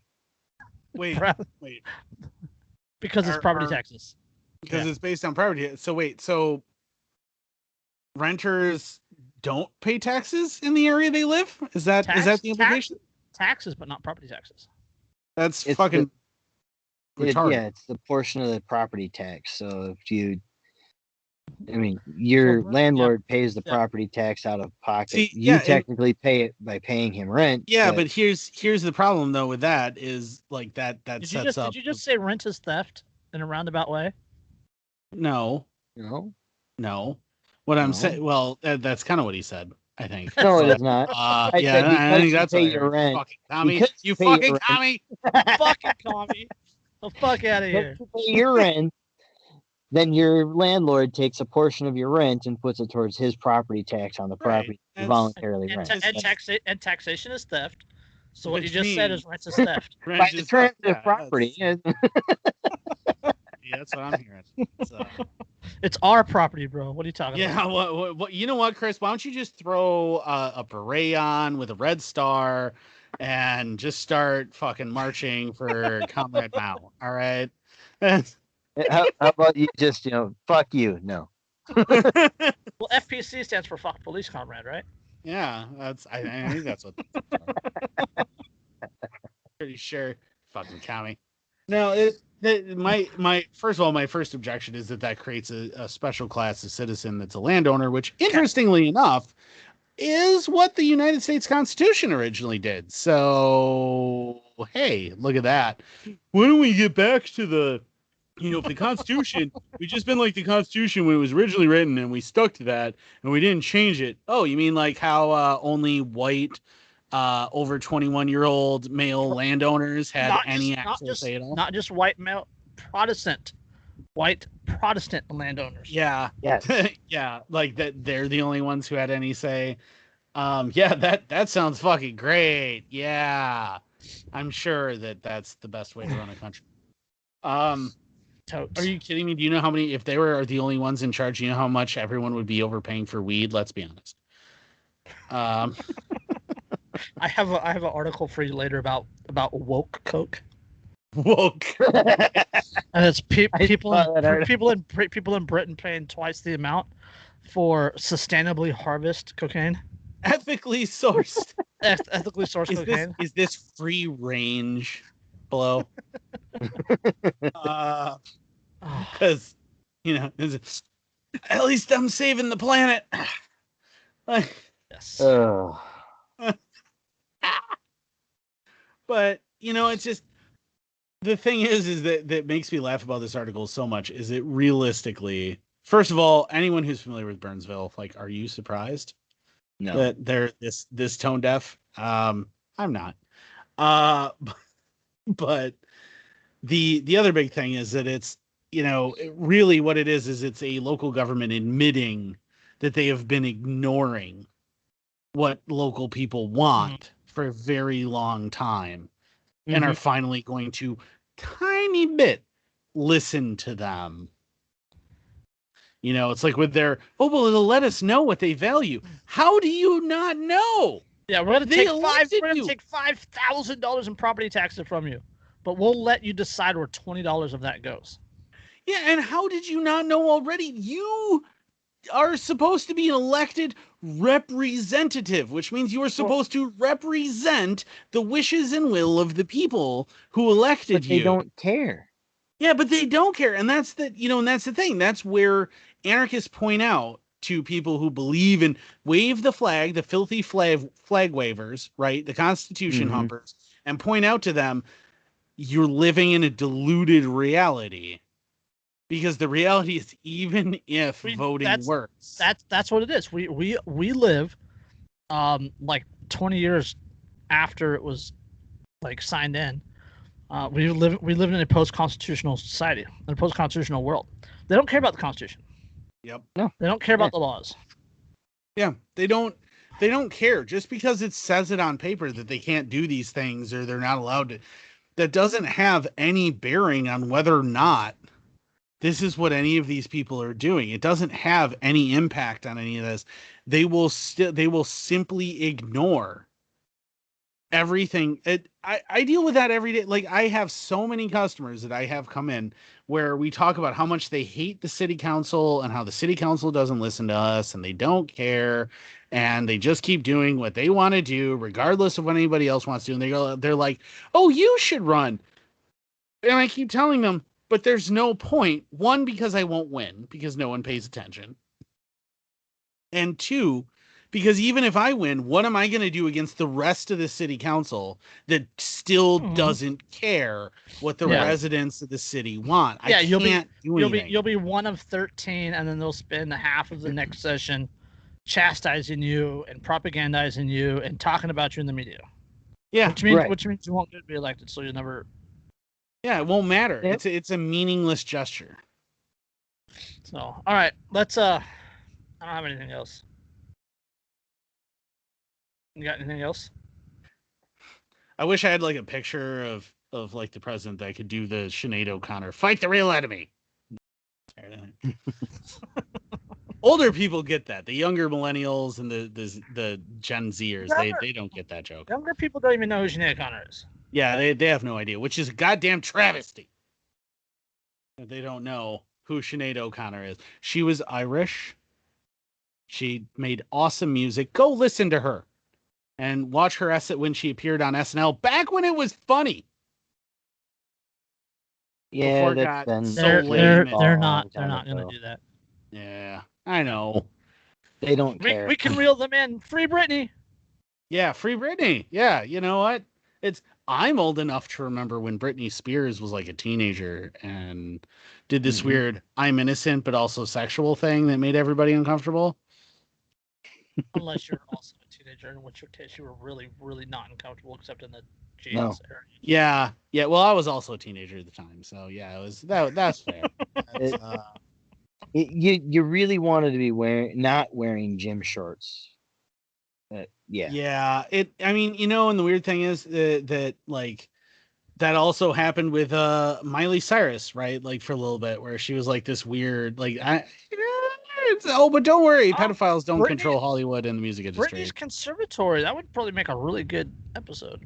That would be interesting. That'd be really interesting, especially because like I have met her dad. I'm not going to say that I know him, but her family went to the same church as my stepdad's dad's family.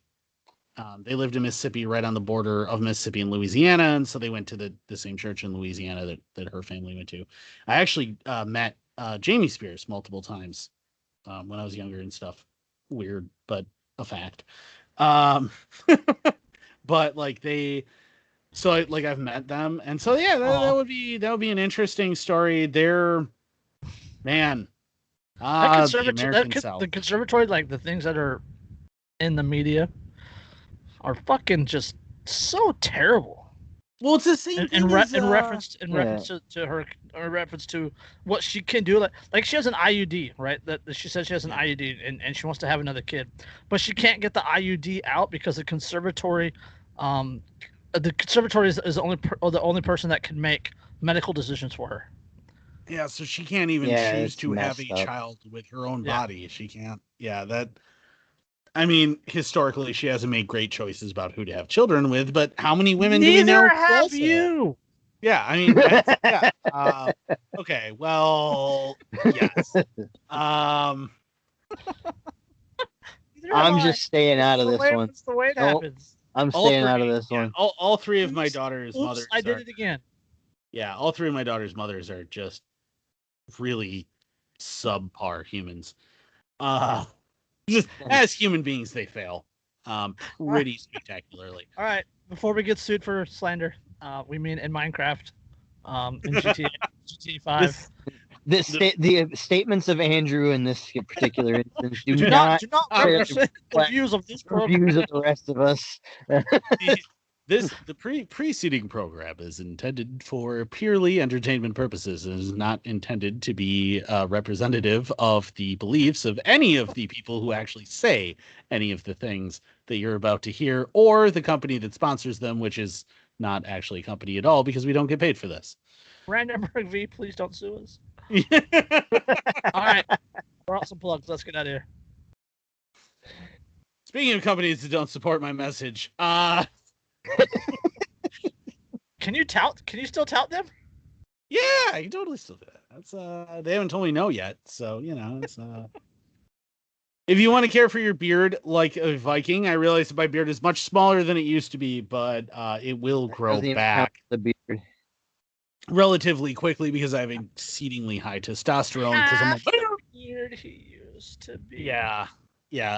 If you want to care for your beard like a Viking, you go to thebeardstruggle.com. Use code InkToAnarchist15. You get 15% off. And you get to support me. They have tons of stuff, including stuff even for extremely short beards and stubble to make it nice and soft. And so it grows in, in a way that your lady wants to touch, right? And who of us doesn't want the lady to want to ride the beard? Also, if you want to get some cool streetwear, watches, sunglasses, all sorts of cool stuff, t-shirts, hats, the works, it's all designed by fashion designers. It's all really cool. It's all pretty high end. You can go to Avantagrio. You go to shop.avantagrio.com. Use code InkToAnarchist25. You get 25% off. You can also go to the other website that'll be in the link because I'm losing interest in trying to promo all the stuff that people pay me to promo. And use code InkToAnarchist25 again. Get 25% off. You can get some more stuff. They're all linked in the description, guys. It's all linked in the description. Don't forget to buy Derica's book. Think for yourself. It's on Amazon. You'll see it in the link in the description. It's a beginner's guide.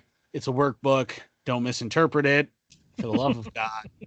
Also buy her crochet pattern. The very hungry caterpillar. It's fucking cool.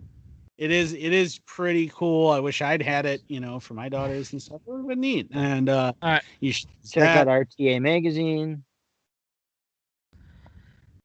Yes, RTA Magazine, who hasn't given us anything for this promo. Nope. All right, pitch the Rumble. We are now not just on YouTube and all of the primary podcast platforms. We're also over on Rumble. So if you want to get yourself away from the mainstream tech companies and give and MeWe.